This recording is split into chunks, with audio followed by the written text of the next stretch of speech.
Shout out to Ring RQ, Julius, you legend. We're going to do a joint interview, yeah? Yeah, we'll do a joint interview, Julius. Thanks for the support. You're a legend. From your girls, Raven and Ellie. Welcome to the motherfucking relay. We're covering today's top boxing news. It comes down to one thing, and that was money. I think Salita said I'd made loads of excuses. There was never loads of excuses. I wanted to fight. I wanted to fight before it, which would have been on this card, but that had nothing to do with it anyway. And then I wanted to be paid well, you know. And he can say what he wants, but she wouldn't accept the money if it was the other way around. And I get that she's got her own contract with whatever was paid, but you know, I still want to, and I deserve to be paid as I was the champion. She was coming down for my belt. There are a lot of people out there giving Natasha Jonas guff, but she's used to it. She's used to it by now, accusing her of ducking Clarissa Shields. I understand those people in some ways because Natasha Jonas is the woman to beat at 154 pounds. She is a champion, though if I don't share in their criticisms, if I don't feel exactly the same way they do, it's because I still view Natasha Jonas as a super featherweight or a lightweight. I know she's not a true junior middle. She took a leap of faith, and in the end, it paid off. She's skilled enough, talented enough that she can go up there to junior middle and take on some of that division's best fighters, and she's done that, but that don't make her a true junior middle. I don't view her as one. Just means she's a really good fighter, though not good enough, not in my opinion, to take on Clarissa Shields. Many of Natasha Jonas's critics who are lambasting her for not taking on Clarissa Shields, throwing out the duck word. I wonder what's really motivating them. They don't actually think this is going to be a contest. They don't actually view this as an even fight, do they? It's not. Bigger, younger fighter that debuted as a super middleweight, moving down from middle to junior middle for a fighter that used to campaign as a super feather? You could tell me Natasha's a champion at junior middle, and I understand all of that, but I still don't view her as a true junior middle. No more than I viewed Floyd Mayweather as a true junior middle when he went up there for the Oscar De La Hoya fight and the subsequent Miguel Cotto fight sometime later. Floyd might have been able to go up there and fight those fighters and beat those fighters, but he himself, he wasn't a true junior middleweight. He was no more a true junior middleweight than Roy Jones Jr. was a true heavyweight when he went up there and took on John the Quiet Man Ruiz. He might have had the skills and the ability to beat that guy, that particular guy, but that didn't make him a real heavyweight. Even though he won a title in doing so. That's the lens I view this Natasha Jonas situation. That's the lens I view it in. That's how I see it. Clarissa Shields moving down to junior middle to fight Natasha Jonas for a belt stare. That's not the same thing as Katie Taylor moving up to 140 for Christina Lenardatu, or moving up to 140 for Chantel Cameron, that division's undisputed champion. It's not, and don't pretend that it is. Clarissa Shields would go into that fight with every conceivable advantage. It's not the same thing that Katie Taylor's doing. It's not. Now, if you yourself want to say that Natasha Jonas is ducking Clarissa Shields, I won't argue with you. I won't. It's your opinion and you're entitled to it, but I myself ain't losing no sleep over that fight because that fight's a mismatch, in my humble opinion. I'd rather it didn't happen. Obviously now I think she's gone off in a different direction, and I'm hoping to go off in a different direction, and maybe we can, you know, meet back up. At the minute we divided roads, and hopefully we can meet back up and head on a collision course. But it has to be right for me.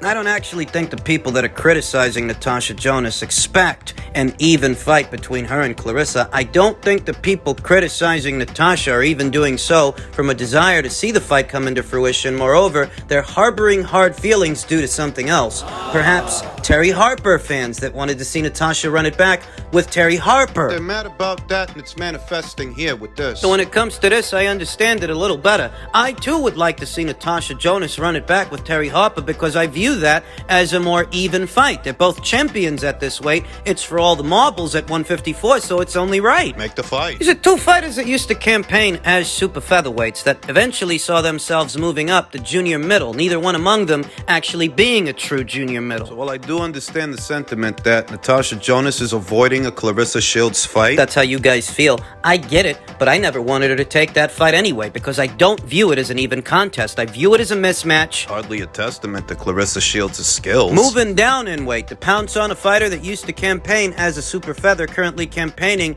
as a junior middle. That's overkill. I don't want to see that fight. I think the real problem for Natasha is that you're not fighting Clarissa, and you don't seem to want to fight Terry, so who are you going to fight? Because you've got 3 of the 4 major titles at this weight. You gotta fight somebody. There really aren't that many big fights, big fights to go around. In fact, the only big fight I can think of, the one that makes the most sense, is the Terry Harper fight. But Terry's all tied up with Cecilia Brækhus right now, so that's off the menu. We'll see what happens.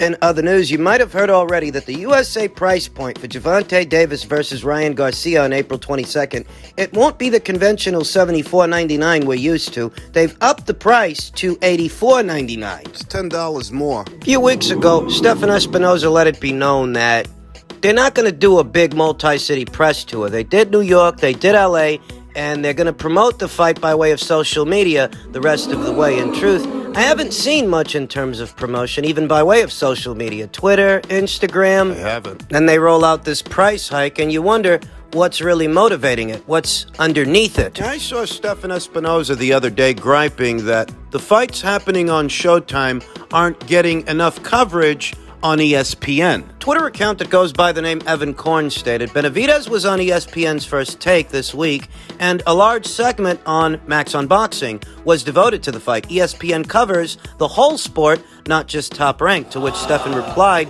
false. First Take and Kellerman are talk editorial, nothing to do with news coverage, the .com and SportsCenter. Getting on First Take and Kellerman doesn't change the fact that news and feature coverage from .com, SportsCenter, etc. are obviously sorely lacking. Sorely lacking for who? Sorely lacking for you? Don't lose sight of the fact that ESPN is in essence Showtime's competitor, at least when it comes to boxing. They may be a sports network that specializes in sports. All sports. But in the arena that we're having this conversation in, this particular conversation, as it pertains to the sport of boxing, ESPN and Showtime are competitors. When it comes to that sport, they are.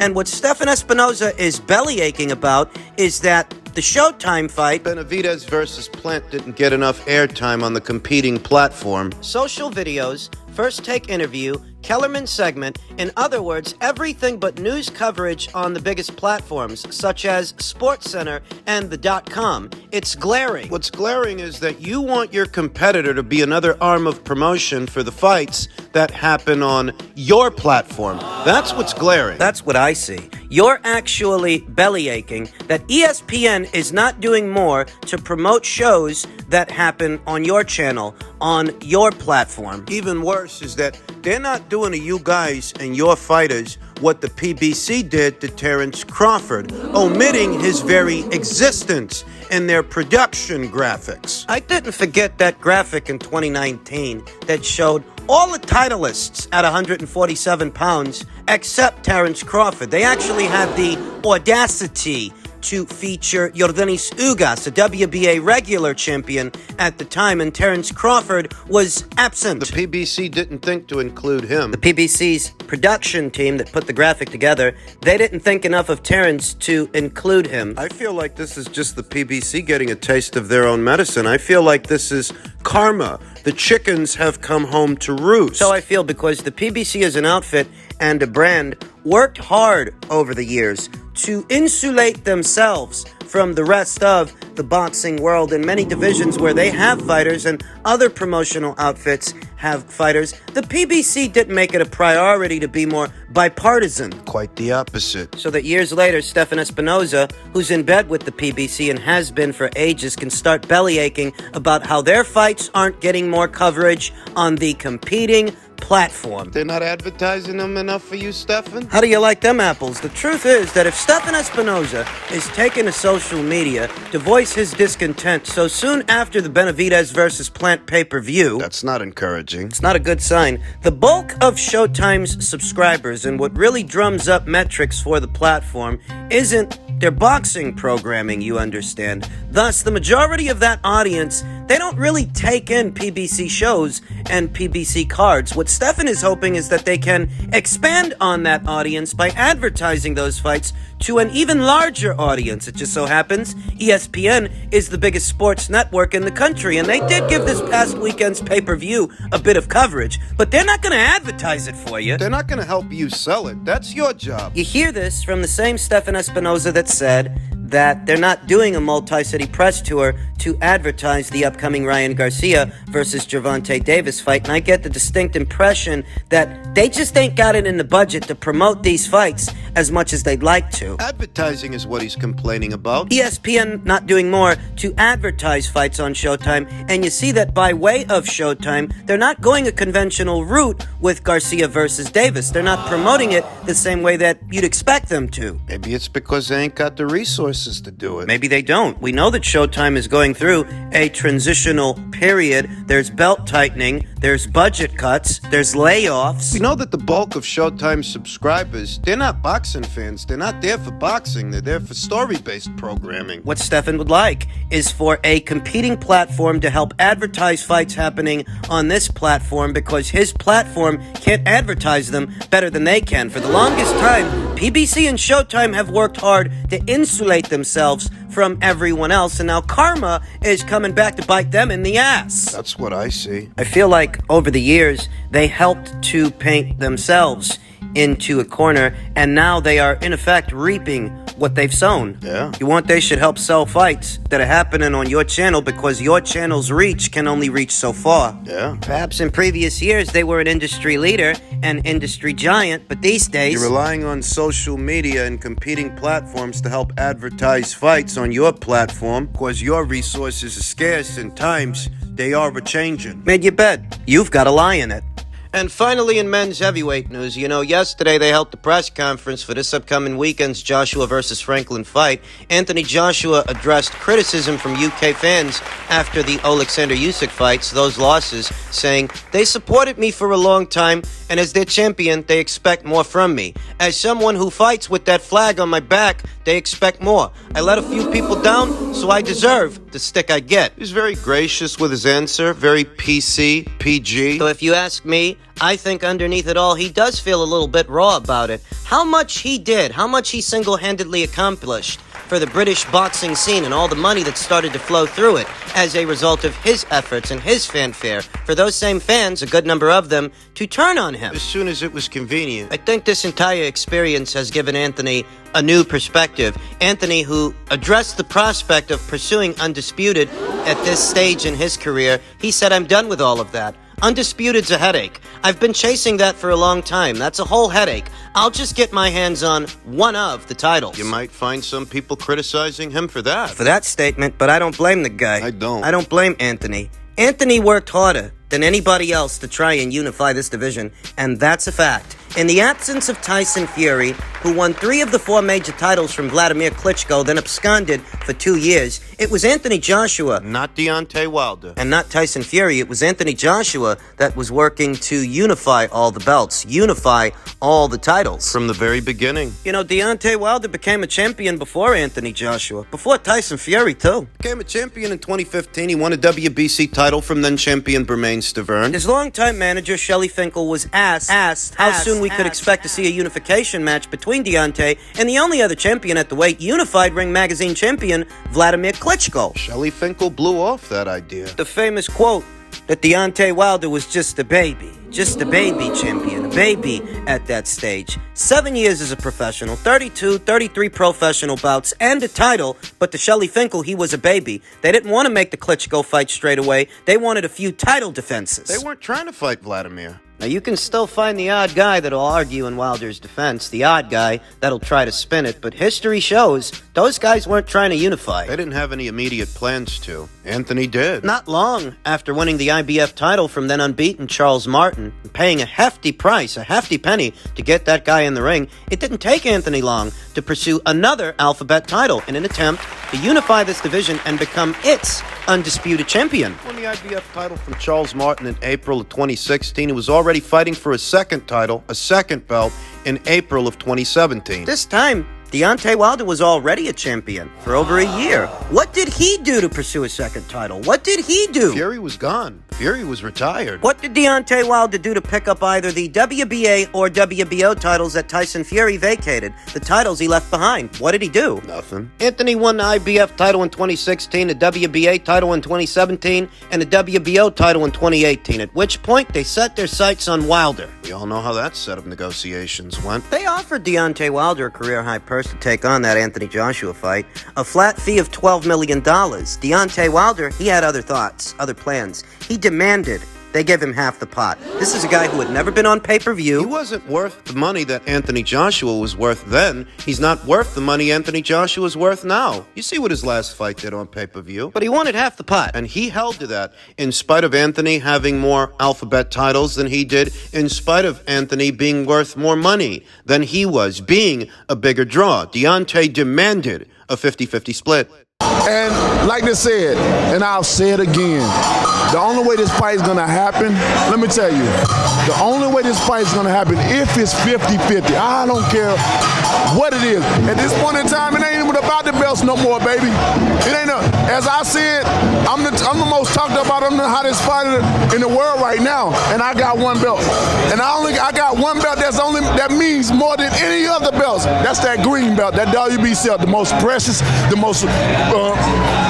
They offered Deontay Wilder a 60-40 split in January of 2019. $15 million guaranteed, $15 mil up front, 40% of the pot. That's close to 50%. I know all about Deontay Wilder's $50 million email. I won't bore you with the varying grotesqueries of that entire situation because Anthony eventually offered Deontay Wilder twice as much money to come over and box him. 2-fight deal, transatlantic fight, one in the UK, one in the US. He rejected it. So never mind the $50 million email when they offered Wilder $100 million. He went the other way, focused on Fury. We see how that worked out for him. Anthony spent a lot of time, a lot of effort trying to unify this division. For him, that's got to be a sore spot. Yeah, he went from trying to get Deontay Wilder in the ring, trying to negotiate with Tyson Fury, and they almost got the fight over the line just for Tyson Fury's ongoing situation with Deontay Wilder, their arbitration mediation situation, to rear its ugly head. He was working on a fight, he's dealing with the prince, he gets the money,